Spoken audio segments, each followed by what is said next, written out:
కుడి పక్క నడిస్తే ఏమవుతుంది గురుగారు అంటారు. ఇంకా తప్ప పెద్ద ఆయన చెప్తున్నాడు ఎడం పక్క నడుద్దాం, నడిస్తేనే కదా వాడికి తెలిసేది మంచి చెడ్డు. అమ్మని దగ్గర నాన్న అంటే తిరిగితే ఏమవుతుంది గురుగారు చూడు అని తెలియగలుగుతున్నాడు. ఏమిటో దాన్ని ఏం చేస్తాం. కాబట్టి అలాంటి విజ్ఞానం పెరగాలి, కానీ జ్ఞానం పోగొట్టుకోకూడదు.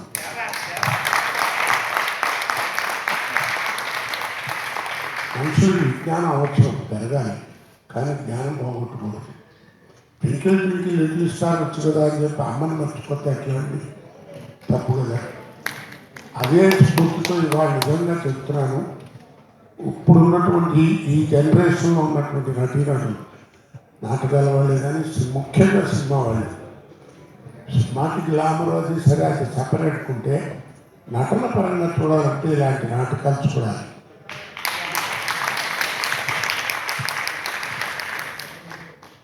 నేను దివాకర్ బాబు నాకు బాగా క్లోజ్ ఫ్రెండ్. ఎక్కువ మాట్లాడకూడదు అతని గురించి, దిశ జరుగుతుంది వారికి.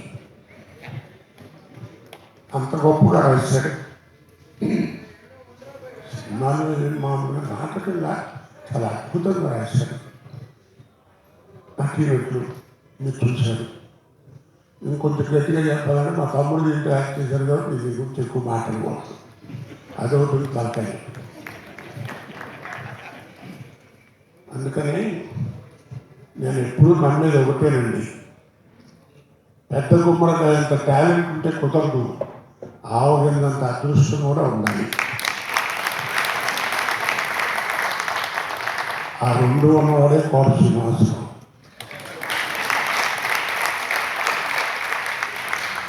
ఆ రెండోది కొంచెం ఆవగింత కొంచెం తక్కువైంది కాబట్టి కోట శంకర్. అంతే కదా. ఇది మా తమ్ముడు అని చెప్పడం కానీ నేను అందరికీ చెప్తాను, ఇక్కడ కూర్చున్న వాళ్ళందరికీ తెలుసు నా మాట నా పద్ధతి అని. కాబట్టి ఒక్కటే, చాలా రోజులు ఇది రవీంద్ర భారతిలో ఎన్ని వందల ప్రోగ్రాంలు ఇచ్చారో నాకే తెలియదు. అదొక జీవితం. ఇవాళ ఎలా ఉందంటే ఎప్పుడు చెప్పే మాట, సుబ్బరాయ శర్మ గారు ఇక్కడే ఉన్నాడు డయాస్ మీద. వాడు ఉంటే నాకు ఆ మాట చెప్పకుండా ఉండలేదు. కోట శ్రీనివాసం ఎంత గొప్ప నటుడు అవడానికి కారణం వాళ్ళు. సుబ్బరాయ శర్మ గారి వాళ్ళతో నటించినప్పుడు నాకు ఒక స్వార్థం ఉండేది.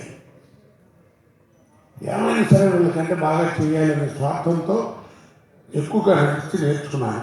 అందుకే ఈ పొజిషన్కి వచ్చాను. కాబట్టి ఈనాటి నా పురోగతికి ఆనాటి పునాయిరాలు వాళ్ళు. వాళ్ళ మామూలు కాదండి. తెలుగులో గొప్ప నటులు ఉన్నారు, నటీమణులు ఉన్నారు. దయించి నాటకాన్ని పోషించమని చెప్తున్నాను. పోషించమంటే 24 గంటలు ఇప్పుడు నాటకంలాగా రోజు తిరిగి చెప్పులు మానేసి చేయమని కాదు. నటుల్ని పోషించండి, బతికించండి, మన తెలుగుదనాన్ని కాపాడండి. ఇదే ఒక్కటే. కాబట్టి నటీనటులు మనందరం పైవాళ్ళని చెప్తారు, చెప్పండి మనం చేసే పని మనం చేయాలి. కాబట్టి మరొక్కసారి నటీనటులు అందరినీ మనస వాచ కర్మణ అభినందిస్తూ దివాకర్ బాబుని ఏమన్నా చెప్పలేరు, అంత బాగా రాశాడు.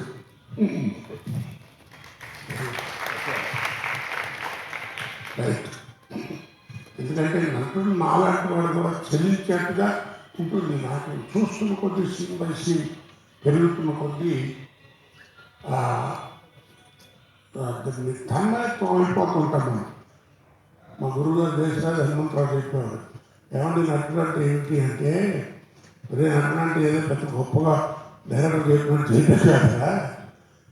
కురుక్షేత్ర నాటకం చూస్తే 4 కృష్ణులు ఉంటారు, ఆడి పర్సనాలిటీకి ఇది సంబంధం ఉండదు, ఈ వాయిస్కి ఆడికి సంబంధం ఉండదు, కానీ ఆ నలుగురికి పద్యాలకి వంచుకొని కొడతారు ఎట్టగా అన్నారు.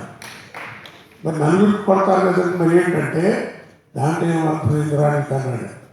ఏం సార్ అంటే, you must arrest the auditorium by your performance. అది ఈ నాటకంలో కనపడుతుంది. ఈ నాటకం దర్శకుడు శాస్త్రి గారు నాకు బాగా క్లోజ్ ఫ్రెండు. ఆయన చాలా గొప్ప నటుడు. ఆయన కూడా వాళ్ళు రాలేదనుకుంటాను, చెన్నైలో ఉన్నట్టు రాలేదు.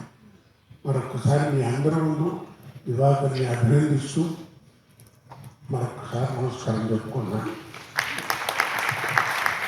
చిన్నవాడు నాకంటే ఏదో సరే. God bless you Shankara. మా అదృష్టం ఏంటంటే ఇదే రవీంద్ర భారతిలో 93 మార్చి 31 తారీఖు ఇలాగే రోజుగా ప్రమాణంగా చేసాం.